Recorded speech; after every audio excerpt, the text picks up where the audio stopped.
Welcome to King's Dominion in Doswell, Virginia. This park started in 1975 as a sister park to Kings Island, created by the Taft Corporation, the broadcasting corporation. It was later acquired by Paramount Parks and is now owned by Cedar Fair, or actually, no longer Cedar Fair, it's Six Flags, I guess. But anyway, we're going to take a little walk through. We haven't done this in a few years, and there's been quite a few changes. The ride that's spinning over there on the left, going upside down, that's Berserker. We'll see that a little bit later. And way over on the left, the yellow track is Dominator. And this is the entrance with the gates. The security gates are behind us. So let's pass through the ticket gates and head toward that Eiffel Tower replica. It's a 1/3 size replica of the Eiffel Tower, and onto the main midway on International Street. And here we are. Lots of beautiful floral displays in this park, lots of shade, which is really helpful in the hot Virginia sun. There's the Eiffel Tower, and unfortunately, I've heard it's now park policy that they do not run the Eiffel Tower anymore. It used to have an elevator that you could take to the top, and it gave spectacular views of the entire area. And big disappointment that that's not running anymore. I hope that's not true. I hope they just had a little problem with it and they're starting it up later on. But at any rate, we're going to take a walk around this park, and we're going to do it clockwise, and we're going to hug to the left for the entire circuit of the park. It's basically a giant circle with lots of little alleyways and pathways throughout. So this is International Street, and it was designed to feature shops from all over the world. And the fountain that you see going down the middle has really beautiful colored lights in it that keep changing, and at night it looks pretty spectacular.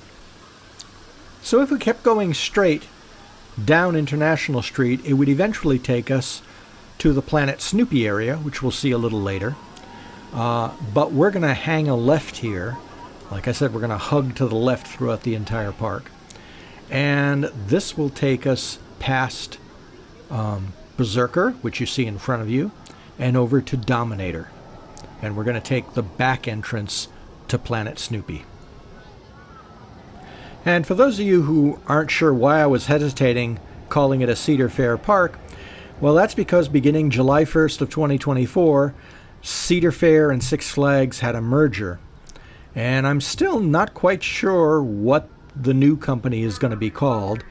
It's trading as Fun, which is Cedar Fair's old logo, but it's actually going to take on a Six Flags branding at some point. I don't know. It's pretty uncertain. But anyway, it's a Cedar Flags park now. So here we go under the track of Dominator, which is a massive Bolliger and Mabillard sit-down looping coaster. It's pretty intense, but very, very smooth. A lot of pretty intense rides in this park because that's what draws the public in. They've have lots of those. And I'll also point out some rides that I miss that used to be here. So we're going to follow this lovely path down toward the back of the Planet Snoopy area, which is the kids area.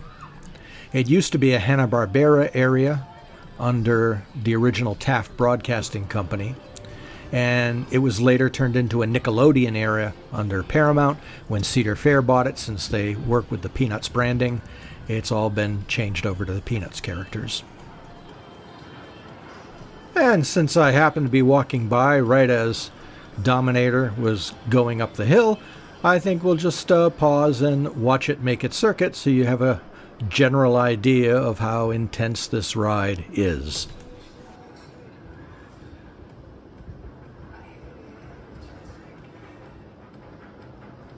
And I said it's a sit-down ride, but technically it's called a floorless coaster because, as you can see, people's legs are dangling and there's nothing underneath them.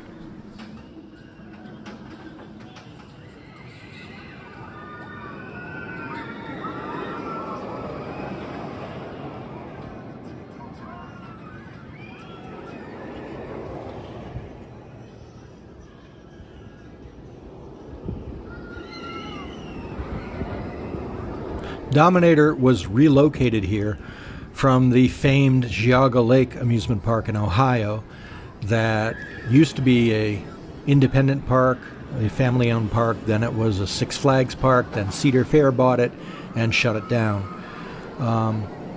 And they scattered some of the rides around, and this one, Dominator, ended up at King's Dominion. It fits well here.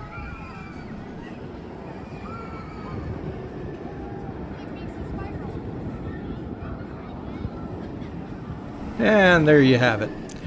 Now, there's one path here that will lead you over to the Planet Snoopy area, but we're going to continue walking down this way. The blue wooden coaster that you see is one of the coasters that opened with the park in 1975. It's a junior PTC, John Allen designed stock kiddie coaster, and it was originally Scooby-Doo's Ghoster coaster, and now it's called Woodstock Express. And it's a fun ride for families, so adults and kids can go on it. When Paramount Corporation bought the park in 1993, they began a massive expansion of this and Kings Island, and much of what you see in the park today is the result of what Paramount Parks did over the years. They sold it to Cedar Fair in 2006. So during that time, they added a lot of theming. They added some more themed lands in the park and really created much of what you see here. Of course, when Cedar Fair bought King's Dominion, they lost all of the Paramount branding, so they had to come up with new names for the rides and the lands. Now in front of us, you can see the entrance to the Kingswood Amphitheater, and that also has the picnic pavilions. So if you have an outing here, that's most likely where it would be. And we're going to hang a right here and head around the Woodstock Express coaster. There's one other ride tucked back away here. A lot of people don't even know it's here, and it's actually one of the more enjoyable rides in the park, especially for kids.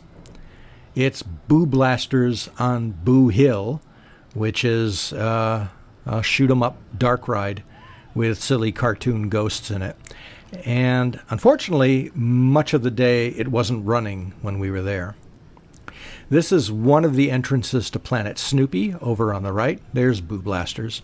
And you can see some disappointed people there going up to the chain and the person saying, nope, sorry, not open. So we're going to wander through the Planet Snoopy area so you get an idea of what it's like. It's a great little area, actually a big area for kids. There are two coasters in here. There's this one here, Woodstock Express. And there's also one other that we're going to see. All of the rides here are pretty much stock kiddie rides, but they're all themed to Peanuts characters. There's a little auto car ride. And in front of us you can see the balloon ride. There's a ship ride that's like a Zamperla skate. And there's a Sweet Frog, which sells frozen yogurt.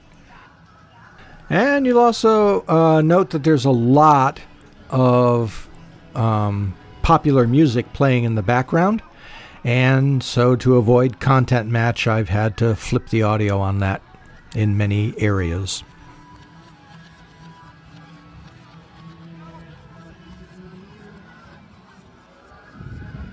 That's the entrance for the Woodstock Express, and to the left of it is the other coaster that I had mentioned to you, the Great Pumpkin Coaster, another nice little kiddie coaster.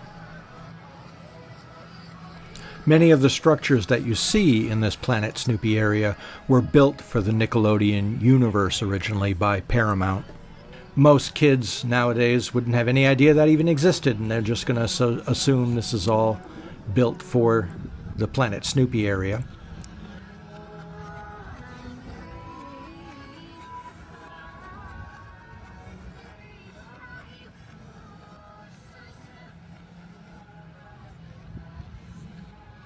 And through any of this, you can take paths that will lead you back toward International Street and the Eiffel Tower.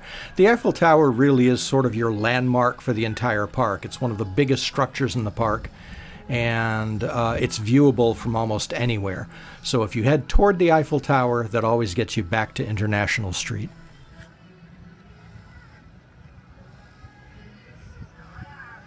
From here, if you were to head right, you would end up in the Candy Apple Grove. We're going to go left and head toward Jungle Expedition, which in the old Paramount days used to be called the Congo. And as you might expect, this has a lot of bamboo and is themed to a sort of jungle look. In front of us, the big green and yellow structure that you see is Tumbili, which is a stock S&S Fourth Dimension coaster, and you'll find them at lots of Six Flags parks. I guess Cedar Fair got a good deal on them and dumped a ton of them into different parks. Not my favorite kind of ride, but it certainly seemed popular. It has a pretty low throughput as a ride, so you expect to wait a long time for it. The Outpost Cafe there used to be known as Bubba Gump's for a long time under Paramount, and that serves pretty good food. So we're going to walk around Tumbili because there's one other thing I want to show you.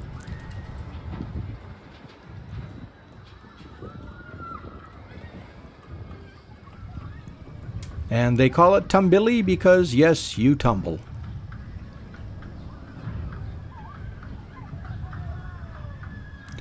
It replaced one of my favorite rides in the park, which was Volcano the Blast Coaster. It was a one-of-a-kind Intamin steel coaster that blasted you straight up out of the mouth of a volcano and then twisted you all around it. It was really fun and quite unique, and I do miss it. So you see where it says Research Center there on the left, and next to it you see that gigantic building, which is part of the Flight of Fear coaster that's indoors. That's the bulk of the coaster is in that giant hexagonal structure. But notice, exciting excavation in progress. There's a new ride coming to the park in 2025, and let's take a peek. You can't really see too much, but they're doing a lot of construction in there with a lot of footers, and there was a lot of track in the parking lot. So from the rumors I've heard, it's going to be a Bolliger and Mabillard wing coaster, sort of like Gatekeeper at Cedar Point. But that won't open until 2025, so this is all closed off until then. So that'll be a nice addition. I hope they do a nice job theming it so that it doesn't look too jarring like Tumbili does. And now we're going to move on, again hugging to the left, and explore a little more of this jungle section. There are a couple more rides in here. The Jungle Market Eatery is another restaurant that's sort of a cafeteria style restaurant. It has a lot of choices in it. That giant red hill you see in front of you used to be known as Intimidator 305, themed to Dale Earnhardt. Well, they changed the theming this year and they now call it Project 305. The 305 stands for its height. It's 305 feet tall for the lift hill. And at the bottom of the first drop is a basically a 360-degree turn. It is incredibly intense. I have grayed out on that ride, and it's not for the faint of heart. And after that big turn, much of the rest of the coaster hugs close to the ground, so it's all about speed, which makes perfect sense if it was themed to Dale Earnhardt. So be warned, that is an extremely intense coaster. Even more intense than Chicken Shack. And over here you can see this mountain. This was part of where Volcano the Blast used to wind its way around that. And then the other ride in this section is, as I said before, Flight of Fear, which originally was themed to The Outer Limits under Paramount, and it simulates an alien abduction. And it's a really good ride, very intense in the dark. And that's how you would get to it, just by walking down there. So instead of just walking all the way down and then coming all the way back, I'm going to head off this way. There's a coaster that you see going by. That is the Backlot Stunt Coaster, again, originally built for Paramount. And also, around here on the corner, you can see a sign, and you can hear a coaster, and there's Anaconda, which was one of the early rides in the park. An Aero Development multi-loop coaster that dives under the water. It's a pretty neat and unique ride. And there it goes.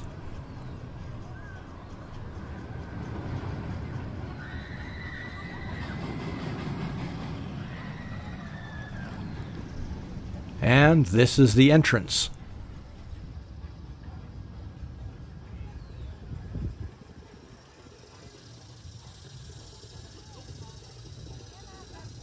So at this point, we're only about a quarter of the way through the park. It is really large. It's only, I say only, 280 acres, but it's really packed with stuff. Luckily, much of the ground here is flat, unlike Busch Gardens, which we recently visited, where there's a lot of hills to climb. Here, it's not so much of an issue. This is the entrance to the Backlot Stunt Coaster. And it too has a fairly low capacity, so expect to wait a little while for this one. And I can hear it in there, so we might pause here and see if we can see it come out of the building and around toward the brake run.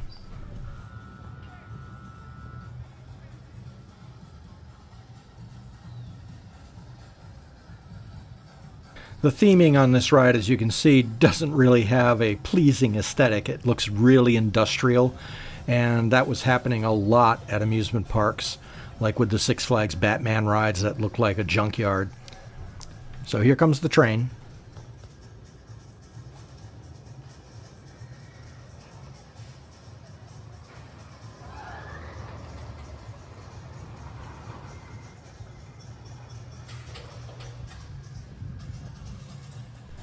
The ride is almost part dark ride and part coaster, because there's some indoor scenes and there are other areas where you just pause. And in the old days, you used to watch all these special effects happen, these stunts. So you'd watch a helicopter land and things like that. All right, so we're going to continue on now and head up out of the Jungle Expedition section and into another section of the park, Candy Apple Grove.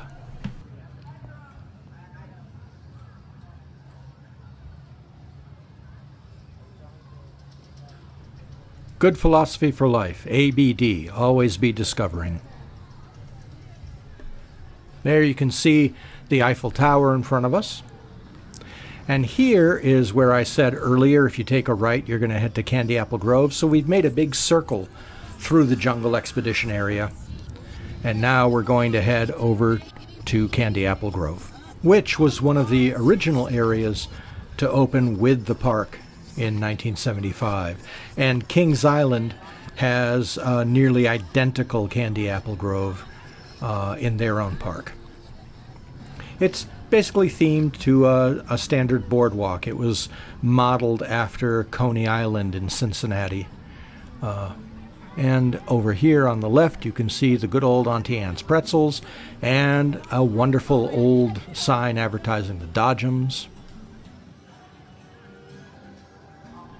And there's also one other thing in this area. A few years ago, Kings Island, for their 40th anniversary, decided to bring back the singing mushrooms. And luckily, as I walked by, they were going into their act. So let's take a look.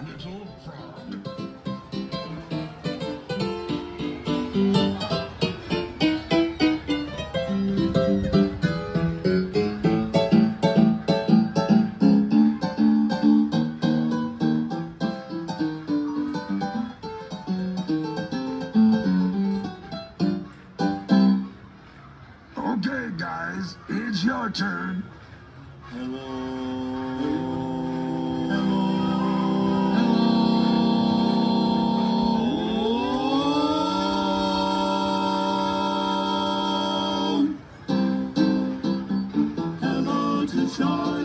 Hello to Lucy, hello to Snoopy too.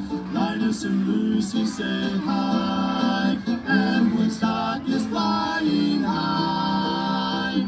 They're in the groove now, get on the move now. There is so much to see. Planet Snoopy, the place for you and me.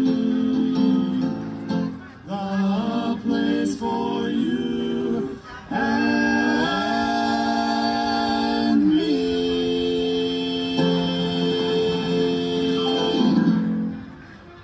How about another one?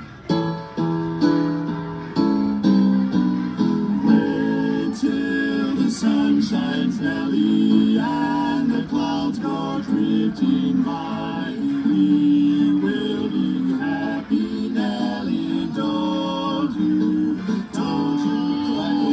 Down Lover's Lane we'll wander, sweetheart, you and I. Wait till the sun shines, Nelly, by and by. Yes, by and by.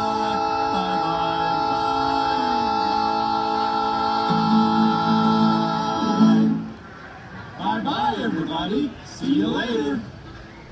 Bye-bye. And I think that bass needs to fix his mustache.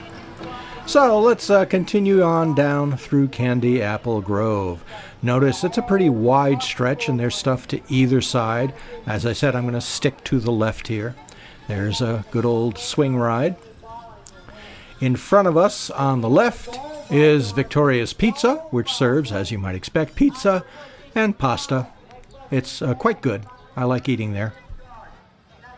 That big yellow tower that you see is just simply called Drop Tower. It's an Intamin drop tower, so it's a little different from the usual ones that use air. This one hoists you up with a cable. It's got this gigantic ring of seats.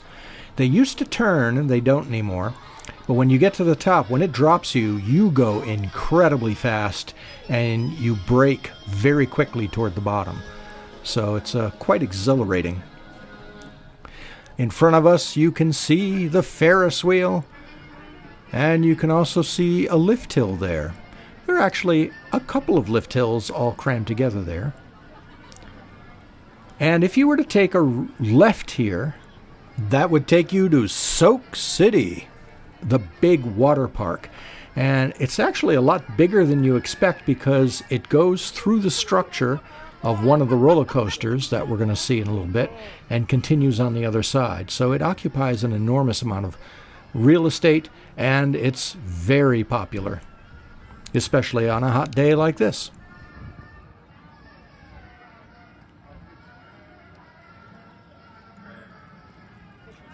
You may have noticed that the surface we're walking on has been a lot of brick and stone, but very little asphalt. This is one of the few sections of the park where you'll find some asphalt. And of course, that can get very, very hot in the summer. Here's another drink station with ices. A lot of games over here, an arcade. And over here, off to the left, you can see the lift hill of a giant wooden coaster. This is Racer 75, formerly known as Rebel Yell, and it has a north track and a south track. So the north and the south are fighting, so there you have Rebel Yell. But it was renamed Racer 75, and it is basically identical to the racer at Kings Island, which really started the wood coaster renaissance in the 1970s. It's a really fun ride. It's a John Allen creation. He was pulled out of retirement to design it, and it's just one airtime hill after another all the way out and then all the way back. And the loading station is off to the left. So we're going to continue off this way,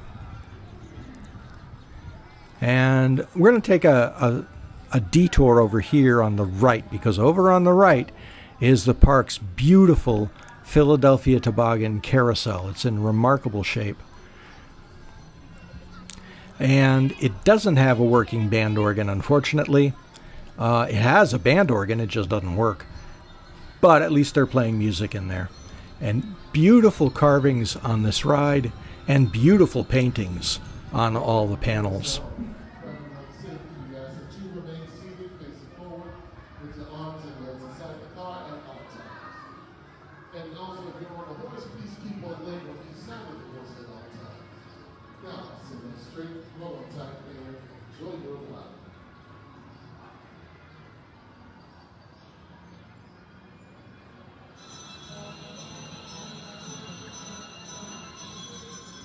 All clear.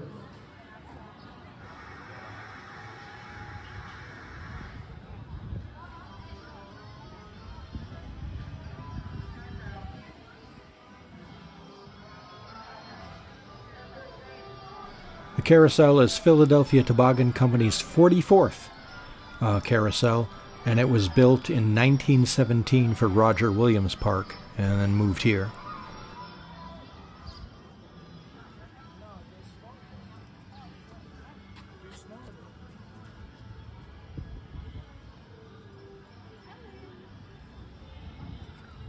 We're now heading for the southernmost section of the park, and from there we'll turn back and head northwest.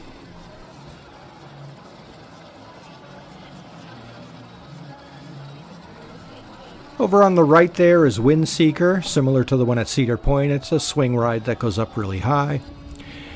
All this area is themed to the 1950s, and they had a lot of 1950s pop tunes playing very loudly in this area. This big wood coaster that you see in front of you used to be the Hurler, themed to the Wayne's World movies, and that was under Paramount, and it was redone a few years ago by RMC, Rocky Mountain Construction, and turned into Twisted Timbers, and it is one heck of a ride. Again, very intense. Notice that first drop. We're going to walk over there and we're going to watch that first drop happen. Over on the left is Apple's Apple, which is a Mad Mouse coaster. But yeah, this Twisted Timbers coaster is fast, furious, and it has lots of wild changes of direction. And it's got that wacky first drop where you're turning basically upside down before you fall on the first drop. So let's watch that happen.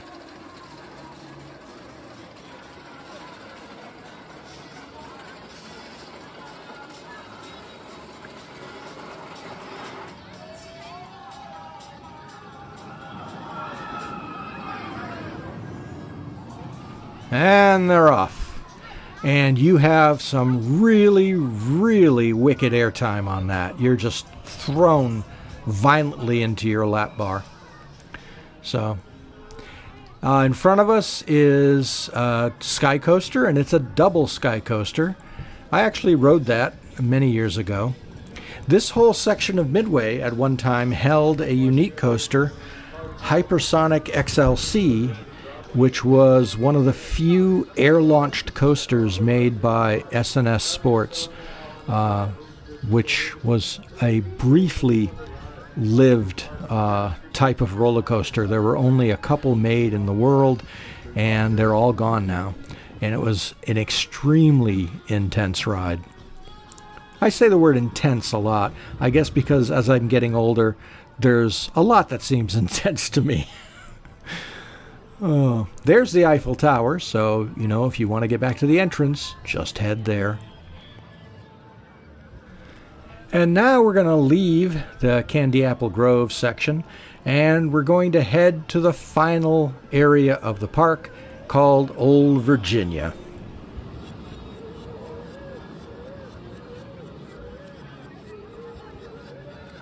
It's funny, for years I used to like King's Dominion a lot more than Kings Island, even though they were very similar parks. And I think it was because King's Dominion had more shade, and it seemed to be a more intimate park, whereas Kings Island seemed to me to be more of a hardcore Six Flags type park. Now over here on the right is actually one of my favorite areas. It's this shaded tunnel made of vines, and as you'll notice, there are a lot of people who really like sitting under there. It's very shady and cool in there. The lights are really pretty as well. So here we are in Old Virginia, and over on the right is an antique car ride. It's very relaxing through a shaded wooded area.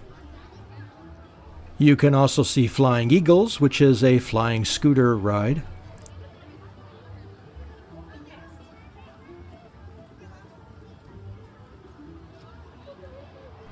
But by that sign, you can tell that the biggest attraction in this area is actually one that you can't see at all. If you go through there, you would find the entrance to Grizzly, which is a very large wood coaster, pretty aggressive, but really fun.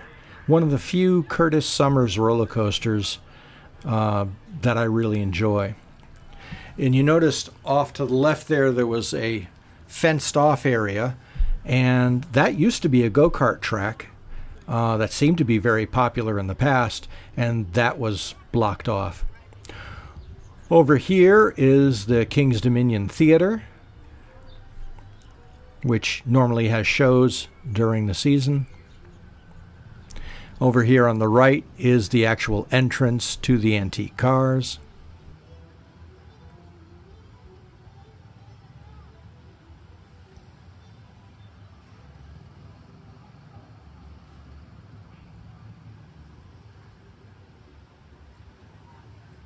And then two more major rides are tucked away here. There's also an eatery here on the left that serves veggie burgers, which is always welcome. You can see in the distance a drop, and it is Shenandoah Lumber Company, which is a really nice flume.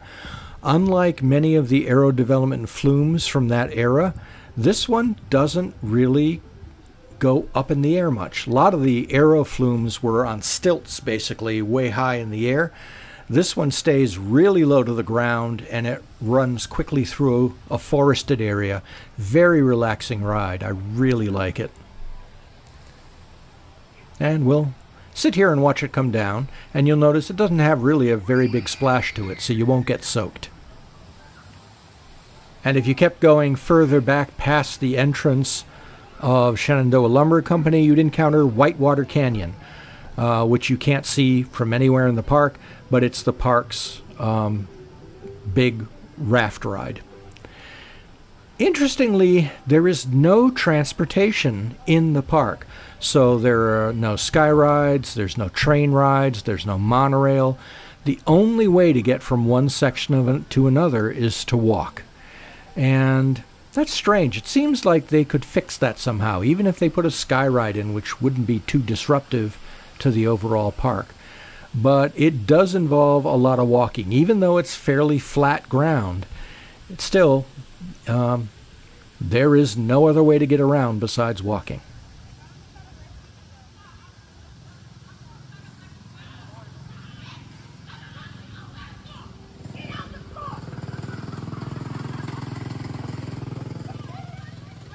Okay, and that right there is the Action Theater, sort of 4D theater with moving seats, and it says it has a show in it, but we didn't see it operate all day when we were there.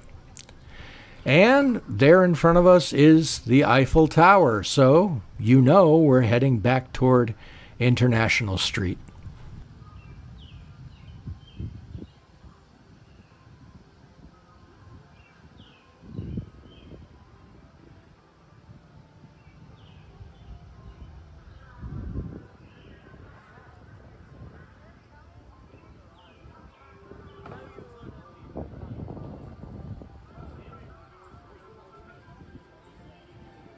And I'm just going to make a circle around the Eiffel Tower here to show you some of the other paths that are back here. For instance, this path over here on the right can bring you down through that archway with all the greenery around it and the lights. So that would take you back out of the old Virginia section, or there's also a path here that would take you into the Planet Snoopy area.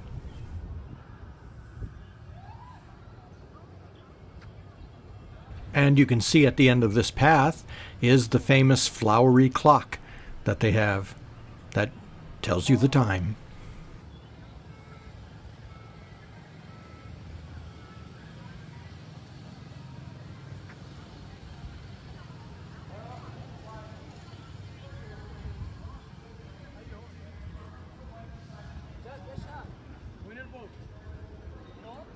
And I wasn't sure why that white fence was put up there. It says entrance for the Eiffel Tower, but of course it was barricaded off. There were no fences around any other section of the Eiffel Tower either, so not sure what that's about. And there you can see in front of us Dominator at the front of the park.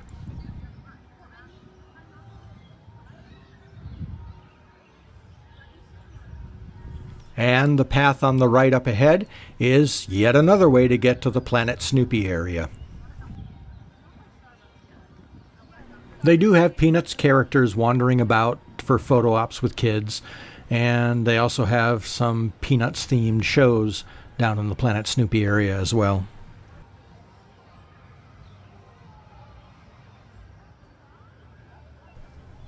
And you might be wondering, does anyone come to this park? Because the park looks really empty.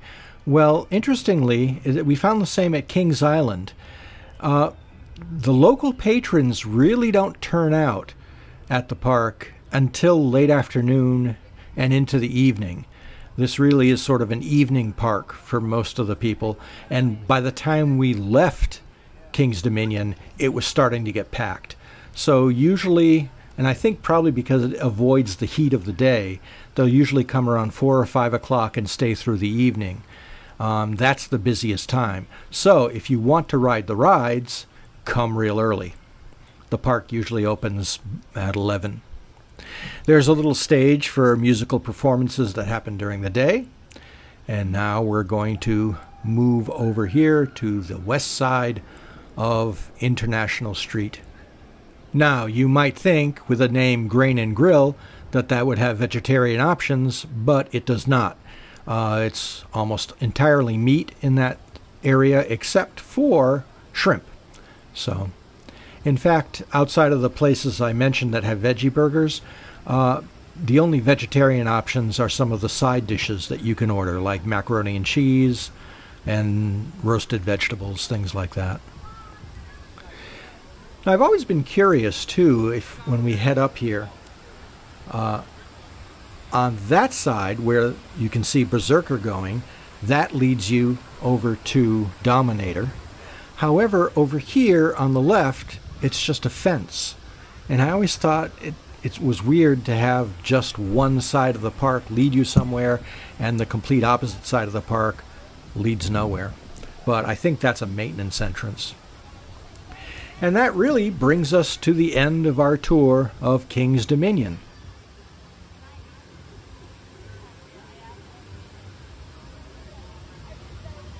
There are lots of things to do in this area of Virginia.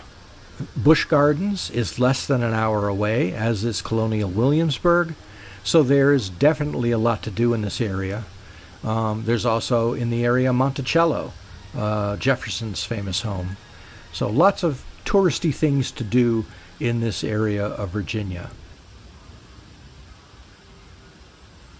And let's take another look at this spectacular fountain over here.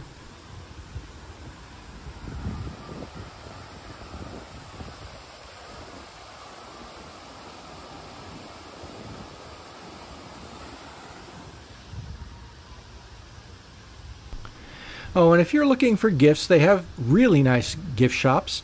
There's one in front of us there, and there's also another one on the opposite side of the park entrance. Guest services is actually located outside of the entrance before you enter the park, over on the right there. So, if you are in the Eastern Virginia area, it is definitely worth a stop at one of the most beautiful parks in the United States, Kings Dominion in Doswell, Virginia.